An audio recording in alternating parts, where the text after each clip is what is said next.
Saudações do crente docente, está no ar o CDcast, o podcast da sua lição bíblica. Eu sou a professora Ana Clara Sterck e estamos estudando juntos a revista Discipulado 1, Caminhando com Jesus, da editora Central Gospel. E hoje teremos a aula de lição de número 8, que tem por título O Cristão e a Família. Gostaria de pedir a você que nos acompanha neste momento que divulgue o trabalho realizado pelo crente docente. Para isso, você se inscreva no nosso canal, deixe o seu like, acione o sininho para ficar por dentro das nossas novidades. Agradeço desde já o convite e espero que você possa aproveitar esse tema. O assunto que a gente vai abordar hoje é da máxima importância, que você seja abençoado, que o Espírito Santo ministre ao teu coração. Vamos lá, então. Bem, vou seguir aqui o andamento da revista, tá bom? Os tópicos propostos pelo autor da revista. Então, o item ponto 1 aborda a origem da família, né? E é importante que nós nos apeguemos a essa questão central da origem da família, porque muito se fala de família hoje em dia e, normalmente, nós usamos uma expressão, né, a família tradicional, que nós defendemos a família tradicional. Mas a visão de família que nós temos, que envolve um homem, uma mulher e a sua prole, ela não se fundamenta na tradição de homens tão somente. Essa visão ela se fundamenta na origem da família. E nós encontramos a origem da família, o seu propósito, né, no manual do Criador, que é a palavra de Deus, que é a revelação da vontade de Deus, daquilo que de relevante Deus considerou para a história do homem, Ele colocou na palavra. E é por meio dela que nós conhecemos a origem e o propósito da família. Então esse é um conceito que hoje socialmente está passando, né, tem passado por uma revolução. Existe uma confusão muito grande em relação ao funcionamento, aos papéis, ao propósito.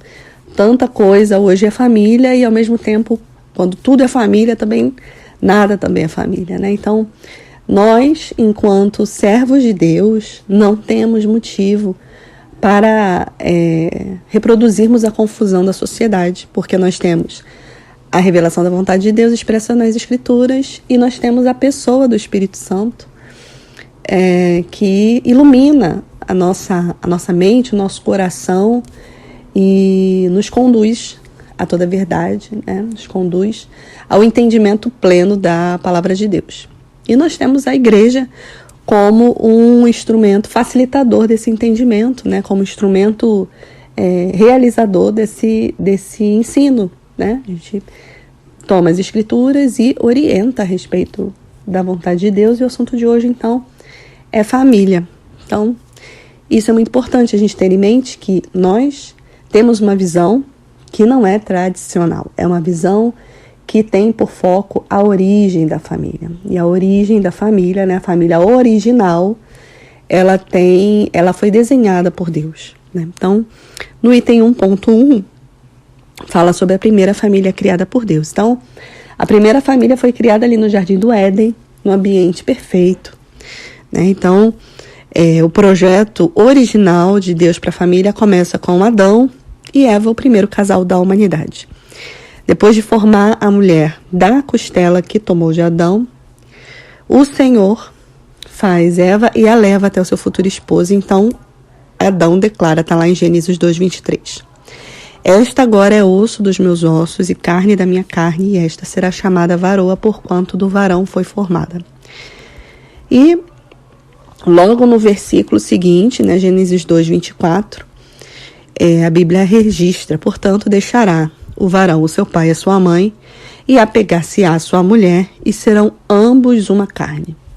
Então, a família, ela se inicia no momento do casamento, do matrimônio, e não como às vezes a gente acredita que a família começa na geração dos filhos, né? A família começa com esse momento do casamento, né? Da união de um homem e uma mulher. E a família, ela tem um propósito. O propósito da família é a geração de filhos. Gênesis 1:28 diz, né? Deus os abençoou e Deus lhes disse, frutificai e multiplicai-vos, e enchei a terra e sujeitai-a. Então, o propósito da família original é que o homem e mulher sejam uma unidade, né? Isso acontece por meio do casamento, e para a geração de filhos. Então, esse é o propósito da família. Só aí já tem tanta coisa, né, que a gente tem a oportunidade de esclarecer. Então, apesar de ser super legítimo que nós tenhamos todo o carinho, todo o afeto, né, todo o chamego até pelos nossos pets, os nossos cachorrinhos, nossos gatinhos, nossos periquitos, papagaios, né? Por mais que nós tenhamos muito carinho pelos nossos pets, eles não se tornam filhos, eles são pets, né? São bichinhos cuidados com muito carinho e amor pela família. E plantas também não são filhos, é importante que a gente tenha esse cuidado de entender a diferença, né, daquilo que o Senhor desenhou, daquilo que é o interesse, a intenção e o propósito do Senhor. Família é feito por um homem, uma mulher e sua prole. E podemos e devemos ter pets e plantas e ter muito carinho por elas, isso é legítimo, bom, mas clareza a respeito do propósito de Deus para a família, né, para que a gente possa reproduzir na terra à luz daquilo que existe no céu, né, porque a família ela tem um propósito de comunicar, né, comunicar realidades espirituais para a humanidade. Mais para frente eu vou falar sobre isso. Então, no item 1.2 diz a família, plano de Deus para o homem. Então, a família sempre foi plano de Deus para o homem, porém, houve uma questão central que comprometeu a dinâmica da família, né, que foi o pecado. A desobediência introduziu no mundo o pecado, e o pecado comprometeu a nossa natureza. Nossa natureza hoje, né, ela é pecaminosa, fruto do pecado original. Então, quando o pecado entra, né, nessa primeira família, Adão e Eva, ali a gente já enxerga uma cisão, né, um conflito, que quando Deus vai para o confronto com Adão, ele já coloca a culpa em Eva, e Eva já joga a culpa para a serpente, ali já há vergonha, já há medo, já há troca de acusações. Então, com essa inauguração maldita do pecado, houve também uma desarmonia, né, junto com isso, e o pecado ele termina por comprometer completamente o propósito de Deus inicial para a família. E o que nós vemos diretamente ligado a isso é a ruptura, né, o item 2.1 que fala a ruptura dos vínculos familiares. Não à toa, já na primeira família, a Bíblia não esconde os problemas que a família tem, que a família carrega, fruto do pecado. Então, a primeira família, ela já é palco do primeiro assassinato que existe na Terra, que é feito por um irmão em relação ao seu... foi um assassinato entre irmãos, motivado por inveja. Nós temos vários casos de problemas que acontecem no seio familiar. Então, nós temos, por exemplo, José, que é vendido pelos seus irmãos enganam o pai, né? Engana Jacó. Podemos mencionar a família de Davi, com questões muito complicadas, né? De Aminon, que estuprou Tamar, Absalão, que depois, irmão de Tamar, mata Aminon. Então, a Bíblia não esconde que a família, ela, enquanto instituição, a gente não pode divinizar a família, né? Porque a família, ela foi comprometida pela natureza pecaminosa, e o fruto disso é a ruptura dos vínculos familiares, né? E nós continuamos vendo isso. A gente não pode fechar os olhos para o fato de que de que existe um ambiente hoje, né? Existe um caos de desagregação familiar. Apesar disso agora estar muito evidente, no passado também tinha suas questões. A diferença é que hoje, socialmente, o divórcio e o recasamento, ele é muito mais tolerável socialmente. Existem menos entraves sociais para quem quer passar por um divórcio, e essa é a realidade de muitas famílias que chegam à igreja.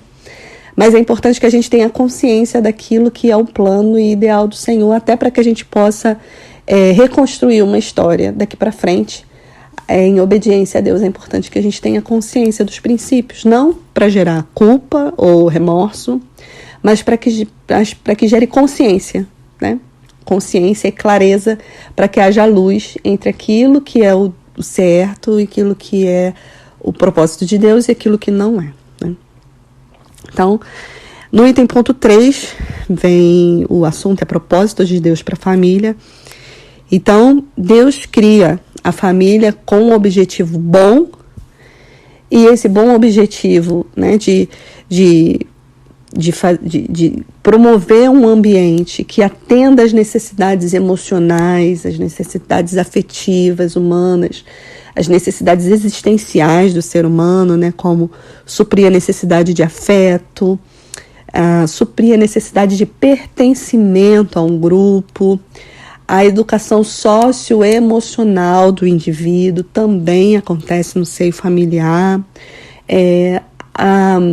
O entendimento de segurança, né? As questões de segurança mais básicas da psique humana, tudo isso, a formação de tudo isso, do caráter do indivíduo, tudo isso acontece dentro desse primeiro ambiente ali social que o indivíduo vai participar, que é a sua família de origem.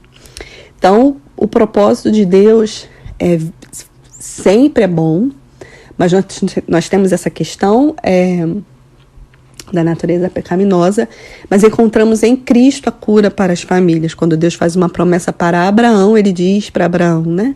Em ti serão benditas todas as famílias da terra. E Deus estava falando de Cristo, e Cristo é a cura para a família. Então,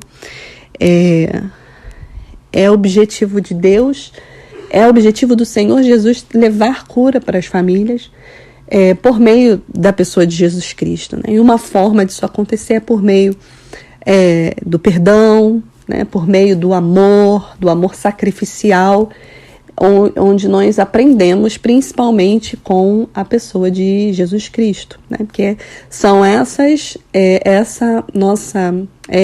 inclinação que nós, na nossa natureza, né, pecaminosa, nós não temos. Nós não temos, mas em Cristo nós aprendemos a importância do perdão, do amor ao próximo, do amor sacrificial, né? E isso impacta no terceiro ponto do item 3. Desenvolver a maturidade é propósito de Deus para a família, que o ser humano ele tem a sua maturidade desenvolvida no seio familiar, onde os irmãos aprendem a dividir, a lidar com a competição, né? Porque irmãos rivalizam muito, então nesse ambiente, próxima geração aprende a como lidar com as diferenças, como lidar com as questões de ambição até, né? De dividir as coisas. Então todas essas são experiências que são aprendidas dentro da família. Além disso, o Senhor tem por objetivo se revelar por meio da família. A Bíblia toda usa figuras familiares para expressar aquilo que Deus é, né? Uma realidade espiritual muito superior, que a nossa mente não abarcaria, mas quando Deus fala que Ele é Pai, como um pai se compadece do filho, assim o Senhor se compadece daqueles que o temem. Então, nós entendemos, principalmente se tivermos, né, se nós tivermos tido um bom pai, vamos entender o que Deus está falando, né? Assim como uma mãe amamenta um filho, então a gente vai entender que figuras são essas, né? Deus enviou o seu filho unigênito, seu único filho ao mundo, para que todo aquele que nele crê não pereça. Então, nós entendemos a força do amor de Deus pela humanidade quando ele diz que entregou o seu Filho único ao mundo. Então, todas essas são figuras, são filtros e lentes que nós aprendemos a entender o que Deus quer dizer com aquilo que ele está dizendo por meio daquilo que aprendemos no ambiente familiar. Isso também é propósito de Deus para a família. E o item 4 e último, né, são as bases para construir uma família segundo o plano de Deus. Então, o autor da revista coloca aqui as 3 principais. A direção de Deus em sua palavra. Então, esse é o nosso fundamento para construirmos uma família estruturada e funcional. Qual é a família funcional? A família funcional é aquela que tem por cabeça Jesus Cristo. E, sendo o cabeça Jesus Cristo, as funcionalidades dentro da família elas não serão respeitadas. Porque o cabeça ele vai ordenar, vai dar funções, né? E aí ele deu uma função de liderança para o homem, uma liderança sacrificial, uma liderança nos moldes daquilo que Cristo fez pela sua igreja, né? Cristo amou a sua igreja e assim mesmo se entregou por ela. E dessa maneira, esse é a função que Deus dá ao homem de liderança, uma liderança servidora, né? Uma liderança pronta a se sacrificar se necessário for. Se alguém tem que morrer pela família, esse papel é do homem, né? Em contrapartida, Deus entrega a função dessa mulher como uma auxiliadora idônea, competente. Então, essa mulher ela vai ser ali uma mulher que vai sustentar, né, essas funções administrativas do lar, responsável pela administração do lar, responsável pelo governo do lar, não exclusivamente para isso, mas tendo essa clareza, né, na divisão de papéis que Deus entrega a cada indivíduo que compõe essa família. Então, a direção de Deus em sua palavra é algo importante, que é uma base para construir uma família segundo o plano de Deus. Resposta à oração. Então, a importância de nós buscarmos em oração como resolver os conflitos cotidianos, não apenas os conflitos, mas a forma de gerirmos a nossa casa, a nossa família, como criarmos os nossos filhos. Então, estarmos sempre orando pela nossa família e o sucesso que é o fruto da obediência a Deus. Então, quando nós obedecemos a Deus, nós temos uma família estruturada. O que é uma família estruturada? A família que tem como alicerce Jesus Cristo. Então, a família funcional estruturada, a família funcional é aquela que tem por cabeça Jesus Cristo e que porque tem como cabeça Jesus Cristo tem as suas funções claras e definidas, os papéis não estão invertidos, ou se estão a caminho de não estarem mais, porque estão recebendo as suas funções do seu cabeça. E a família estruturada é aquela que tem como alicerce as palavras de Cristo, como diz a palavra. Aquele que tem os meus mandamentos e os guarda, esse é o que me ama. Né? A linguagem de amor de Jesus Cristo é a obediência. E quando nós edificamos a nossa casa baseado nos princípios e fundamentos da palavra, nós estamos edificando a nossa casa em bases sólidas que vão resistir. E nós vamos edificar, né, fazer uma edificação que resista às crises, às tempestades da vida. Então, essa é a consequência, é o sucesso pela obediência a Deus. Esse é o impacto. E pensei que o item ponto 4 era o último, mas não, tem o item ponto 5. A importância da família para a sociedade. Uma família saudável gera uma sociedade saudável. Famílias em caos geram uma sociedade caótica. Então, entendendo a família como um instrumento que molda o caráter dos indivíduos, e indivíduos criados em famílias disfuncionais, desestruturadas, terão comprometimento na sua estrutura emocional. Né? Então, muitos quadros de depressão, ansiedade, síndrome do pânico, transtornos psicológicos em geral, quando a primeira coisa que a gente faz é levantar o histórico familiar. Então, sempre a gente vai encontrar ali na família de origem questões